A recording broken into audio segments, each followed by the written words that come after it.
No, Kerala, I agree with you because the Kerala numbers, even I find it a little hard to digest. Tushar, would you want to come in here? Specifically, I mean, I don't want to speak about the south or the east or south or the east, particularly right now in the top end. I want to speak about the larger picture. When you look at the numbers coming in, Mr. Vinod Mehta is saying, look, take them with a pinch of salt because there's a bit of an exaggeration in these numbers. The broad direction may be correct. वही तो बोला नहीं विनोद शर्मा ही तो बोला sir I mean या I beg your pardon. I beg your pardon. I beg your pardon. Tushar, would you want to come in here? I don't think it was anyone's contention that the India bloc is winning this election. मतलब वो 295 अपना projection कर रहे हैं, but it is no one's contention that they were winning this election.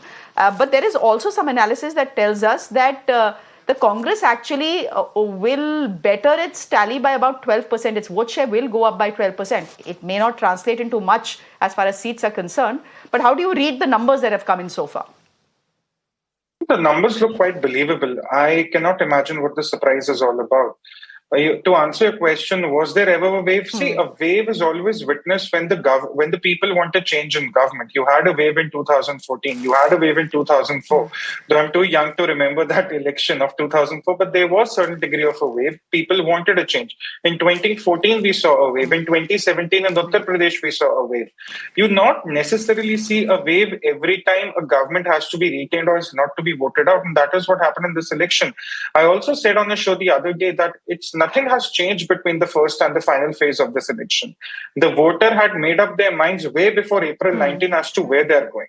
Nothing changed in May, nothing changed in June in the final phase as well, and nothing is going to change tomorrow in terms of the government. The numbers are quite believable. What I'm also not surprised by is why is there this sort of an response to this 330 plus number for the BJP, which is possible. I'm not saying it's certain, but it's possible.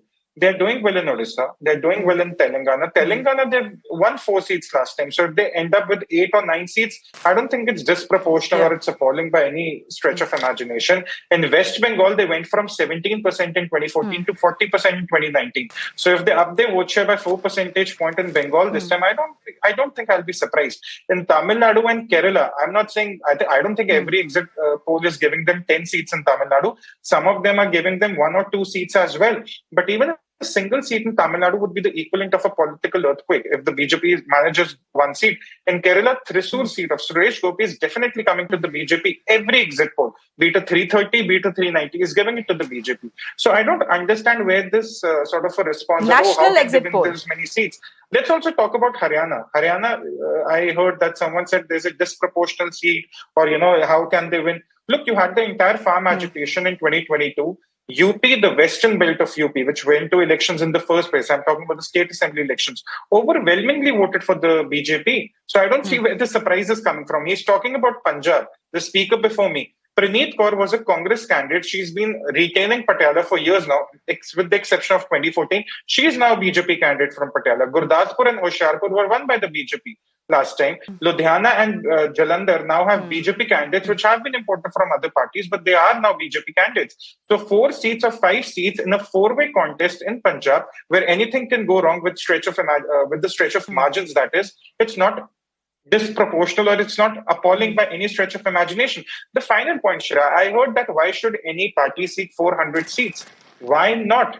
It's not like no party has ever secured 400 seats in the electoral history of India. Rajiv Gandhi won it in 1984, though it was a sympathy election, but he won it constitutionally fair and square. So I don't see where this perversive logic or this regressive logic comes from that, how can some party seek 400 seats? And finally, the responsibility of this country having an opposition is the job of the opposition. If Rahul Gandhi cannot manage to put a flock together after winning Karnataka for 1 year, that is his problem, not that of the BJP. I remember Mr. Vinod Sharma in a separate debate he had discussed that, like 1977, the parties must come together, form an alliance, and that is where they'll have a shot at defeating the BJP. And this was around 6 months ago. If in 6 months the parties have not been able to come together, not been able to stitch an alliance, that's not the problem of the BJP.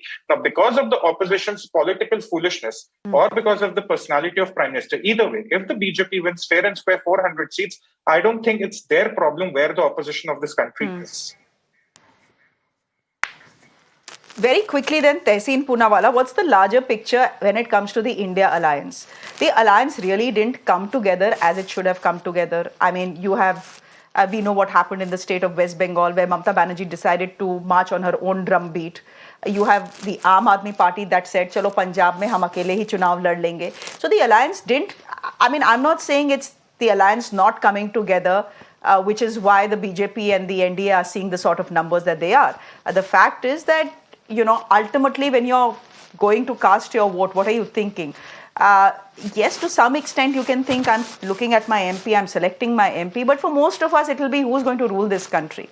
And most people in this country still think that Prime Minister Modi is still the best bet to lead this country. Do you agree with me or not? And that's exactly what these numbers are showing. 400 par shayad na ho, but Modi ji is definitely par for a third term. Sure. Thank you so much for having me on the show. Good evening to you, to all my fellow panelists, and to all the viewers. Let's divide this into three separate parts so we understand that how these elections, if these numbers are played out. Number one, let's bifurcate this data into various sections. So where the India alliance has tended to gain over the BJP is in the SC vote. They've got more SC fellow citizens voting for them. They've got the Muslims voting for them in large numbers, which is no surprise. But where they have lost out is the OBC that has gone en masse with the BJP. It seems to be an overwhelming majority going with the BJP. Now, the India alliance should be very worried. Now, the Congress, let me put it for the Congress, should be very worried.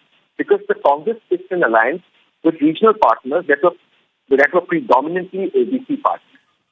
And their OBC vote still seems to have gone to the BJP. That's one. Number two, in the younger demographic, seems to have gone with the India alliance. That is between 18 to 25, 25 to 30. But above that, they seem to be going with Prime Minister Modi. Now, we know India is a middle-aged and aging population. It's no longer a young population. So they've got a bulk of their votes. And that is globally the trend. Younger people tend to vote liberal. As you grow older, you tend to vote the more conservative party. That's a global trend. You tend to stick by that. But where the India alliance lost out on is two places. Women vote. Women generally tend to vote for liberal parties. But what's happened in the India alliance data, the data that I'm seeing out here so far is, while they have gained in women voters, the women voters still overwhelmingly is a large percentage, almost 8 or 9% across various votes, came to favor Prime Minister Modi. They've lost there. They've lost the upper caste vote, the so-called forward vote. Those have gone overwhelmingly to the BJP. So when you break this down, you realize that the tribes have gone, the tribal votes have gone with the BJP. So you realize the last section of votes, when you break it down, seems to have gone with the BJP, with the exception of younger voters, which are very few, Muslims, and the SC. Now that makes it very interesting. Now this makes... Sure. Sorry. Can I complete? Now this... I think what most of us... Okay, go ahead. Rahul Gandhi kept saying, "Jitni abadi utna hak, jitni sankhya bari, utni hissedari." Despite that, if OBCs have not stuck to Congress and the regional parties, you have to relook at that and wonder whether Mandal politics will continue to be effective any further. That's the first learning for me as a political student.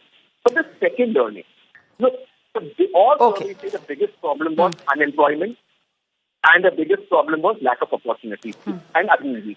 Despite that, those who claim to be that problem seem to have favored the BJP over the India alliance.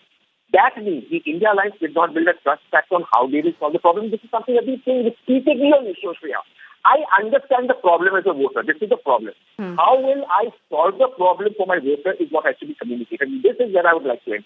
I think the one mistake the India alliance made, or the Congress media department in particular, is this.